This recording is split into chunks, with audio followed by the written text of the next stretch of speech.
Hello' guys, আকৌ নতুন video' এটালৈ আপোনালোকৰ ওচৰলৈ আহিছোঁ। এতিয়া মই ক্ৰিপ্ট'কাৰেঞ্চিৰ ওপৰত ভিডিঅ' এটা বনাই দিম বুলি ভাবিলোঁ। বিটকইন আৰু ইথিৰিয়াম এনেকৈ ফটককৈ এনালাইচিছ কৰি লওঁ। বিটকইনকে প্ৰথমে চাই লওঁ। বিটকইনৰ বহুত দিনৰ আগতে এই ট্ৰেড লাইনকেইটা বনোৱা হৈছিলে আৰু মই কৈছিলোঁ যে বিটকইনে যিমানখিনি ডিষ্টেঞ্চৰ ভিতৰত ইয়াতে ট্ৰেড কৰি আছে, যদি ওপৰৰ ফালে ব্ৰেক হয় সিমানখিনিয়ে যাব বা তলৰ ফালে ব্ৰেক হ'লে সিমানখিনি আহিব। তো সেইফালৰ পৰা যদি চাব যায়, বিটকইনে আপোনাৰ তলৰ ফালে ব্ৰেক কৰিছে, ব্ৰেক কৰি পেলাই এতিয়া সেইখিনি জ'নৰ ভিতৰত ছাপৰ্ট লৈ পেলাই আকৌ ওপৰলৈ গৈছে। এতিয়া মোৰ হিচাপে মানে ই আহিব লাগিছিলে এইটো লেভেললৈকে, মানে 84,500 মানলৈকে আহিব লাগিছিলে, কিন্তু সি এতিয়া ছাপৰ্ট লৈ পেলাই আকৌ ওপৰলৈ যাব লৈছে। ঠিক আছে, যদি আমি ডাঙৰ কৰি চাওঁ তেতিয়াহ'লে এইটো ইয়াতে হেমাৰ কেণ্ডেল এটা বনাইছে, তাৰ ওপৰত কণ্টিনিউ সি ওপৰলৈ যোৱাৰ চেষ্টা কৰিছে। এতিয়া নেক্সট মুভ ক'ত আহিব বা কেনেকৈ আহিব। এতিয়া এইখিনিৰ ভিতৰত যদি মাৰ্কেটখন সোমাই থাকে বা বিটকইনটো সোমাই থাকে, তেতিয়াহ'লে ইয়াৰ ভিতৰতে আকৌ ভলেটাইল হোৱাৰ চান্সেছ আছে।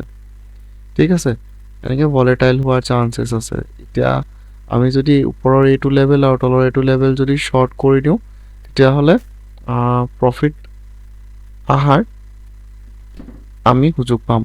কিন্তু এতিয়া যদি ওৱান ছাইডেড মুভ লাগে, তেতিয়াহ'লে ইয়াক মাৰ্কেটখন ইয়াৰ ওপৰত ষ্টেবল হ'ব লাগিব।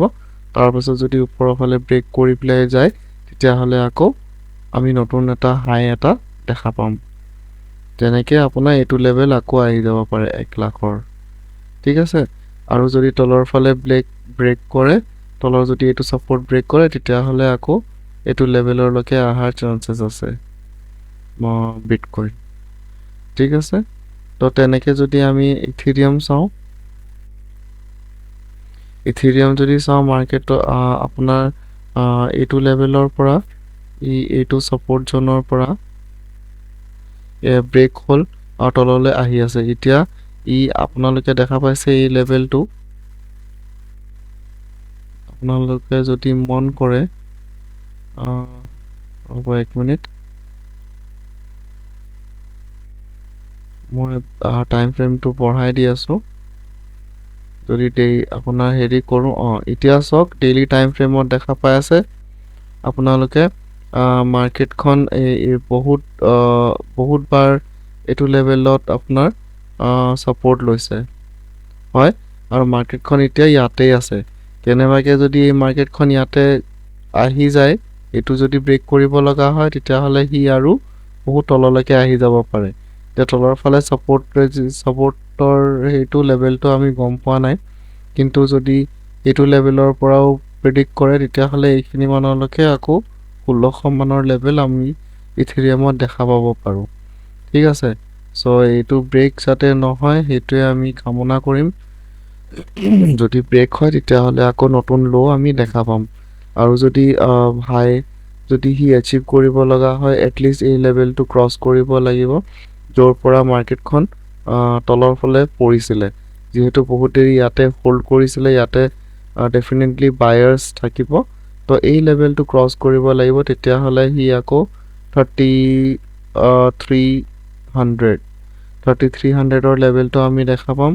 তাৰপিছত যদি চাবলৈ যায়, আপোনালোকে এই ট্ৰেড লাইনডাল দেখা পাইছে, চ' এই ট্ৰেড লাইনডাল উঠিলে আকৌ আমি নেক্সট ছাপৰ্ট জ'ন আৰু ৰেজিষ্টেঞ্চ জ'ন এইকেইটা পাম। ঠিক আছে, এইটো আছিলে আপোনাৰ বিটকইন আৰু ইথিৰিয়ামৰ চাৰ্ট এনালাইচিছ। আশা কৰিছোঁ আপোনালোকে ভাল পাইছে, আৰু ভিডিঅ'টো লাইক শ্বেয়াৰ কৰি দিব, আৰু ভিউজো নাই, চ' সেইটো কাইণ্ডলি কৰি দিব। এনেকুৱা এনালাইচিছ আপোনালোকে এটলিষ্ট অসমীয়াত ক'তো নাপায়, মই সেইখিনি গম পাইছোঁ। ইয়াতে চবে ধৰক আপোনালোকক ট্ৰেডটোহে দেখাব বা প্ৰফিটটোহে দেখাব, কিন্তু লছটো কোনো নেদেখায়। চ' সেই গতিকে মই প্ৰেক্টিকেল অকল চাৰ্ট আমি কেনেকৈ চাব লাগে বা চাৰ্ট এনালাইচিছ কেনেকৈ কৰিব লাগে, মই সেইটোৰ ওপৰত বেছি গুৰুত্ব দিওঁ।